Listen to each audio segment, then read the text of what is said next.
Mais tout de suite, les initiatives positives avec Jean Z. Bonjour Jean Z.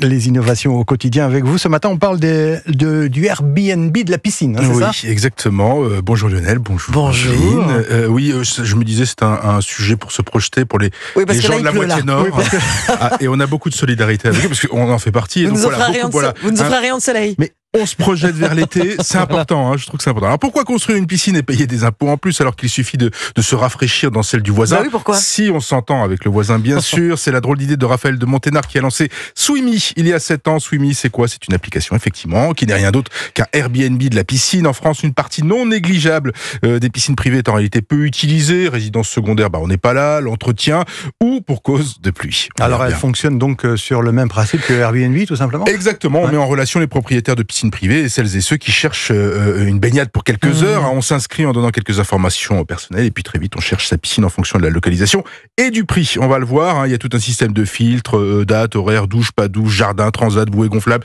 terrain de pétanque, barbecue, les options de bonus. Ouais, alors il n'y a pas l'option soleil, je suis quand même désolé. Alors je vous lis quand même une annonce pour vous donner un exemple. Situé sur les hauteurs de Toulon avec une magnifique vue sur mer, c'est vrai qu'elle est magnifique, sur Ras, le Mont-Faron, bref, c'est très beau. Piscine, cuisine d'été, terrasse en bois, pelouse naturelle, possibilité d'accueil jusqu'à 15 personnes. Ah, quand même. Une belle pool party. C'est une pool party. Un bel après-midi. Elle coûte combien cette location justement, celle de Toulon ? Là on y vient pour 4 personnes. Pour une après-midi, donc quelques heures, c'est 119 € quand même. Et j'ai pris une annonce très luxe. Pour 15 personnes, c'est 455 €. Voilà, pour une piscine plus modeste, on est plus aux alentours de 80 € la demi-journée. Bon, c'est quand même un petit peu un beau budget. Oui, c'est le prix de la tranquillité. En fait, le tarif des piscines publiques ne sont pas donnés non plus. Ça peut dépasser les 335 € les 25 € pour un adulte. Oui. Je vais être précis. Un peu moins pour les enfants, un peu moins de 10 €. Donc voilà, ça peut aussi faire un certain budget. Avec Swimmy, le prix varie entre 5 et 55 € on va dire par heure et par personne. Tout est en option. Voilà, faut amener ses serviettes, sinon c'est un tarif en plus.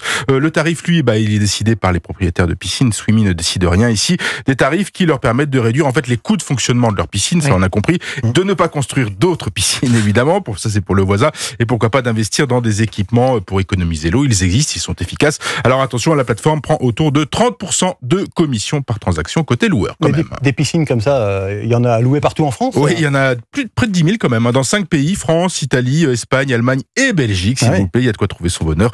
Il y a quand même 350 000 utilisateurs de Swimmy chaque année. Ça peut être un petit budget, mais pour un événement, ça peut être pas mal. Oui, la pool party, la fameuse pool party. Cet été, évidemment, on se projette. Je le répète, on se projette. Pour l'instant, il ne manque plus que le soleil. Les initiatives positives, merci Jean Z. Merci. Excellente journée, à demain sur Europe.